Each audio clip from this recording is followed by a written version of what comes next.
আমি এখানে 1 বাটি মতো ছোলার বেসন নিয়েছি। একটা বাটির মধ্যে দিয়ে দিচ্ছি 1 পিঞ্চ মতো খাবার সোডা। একসঙ্গে ভালো করে একটু মিশিয়ে নেব প্রথমে। এবার অল্প অল্প জল দিয়ে একটা ব্যাটার বানাবো। একসঙ্গে বেশি জল দেওয়া যাবে না। এবার এর মধ্যে আমি দিচ্ছি অল্প কিছুটা ইয়েলো ফুড কালার, না থাকলে হলুদ দিয়ে দেবেন। দেখুন এক ড্রপ পড়ছে।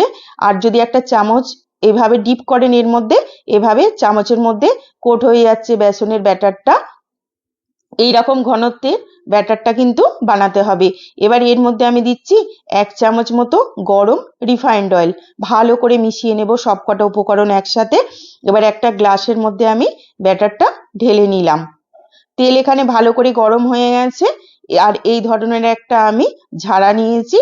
এবার এর মধ্যে দিয়ে আমি বেসনের ব্যাটারটা ধীরে ধীরে ঢালবো। কোনো রকম নাড়াচাড়া করার দরকার নেই, এক জায়গায় রাখলেই হবে। দেখুন কত সুন্দর হয়ে বুন্দিগুলো তেলের মধ্যে পড়ছে। এই রকম ঘনত্বের বানাবেন। পারফেক্ট রেশিও নিলে অবশ্যই পারফেক্ট রেসিপি তৈরি হবে।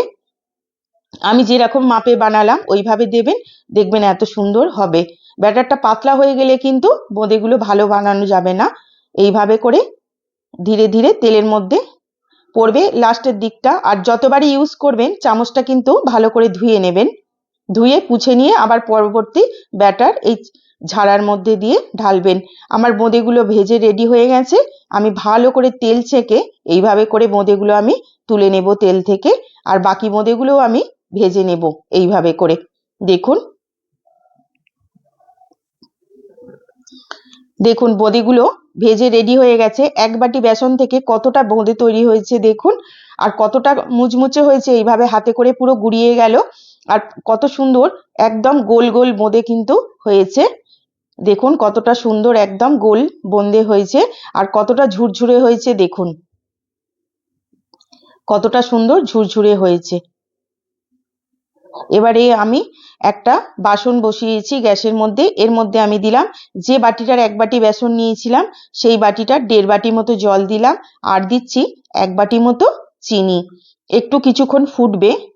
চিনি শিরাটা ভালো করে ফুটে গেছে। এবার এর মধ্যে আমি দিচ্ছি 1 চামচ মতো গোলাপ জল। গোলাপ জলটা দিলে বোঁদেতে খুব সুন্দর একটা সুগন্ধ আসবে।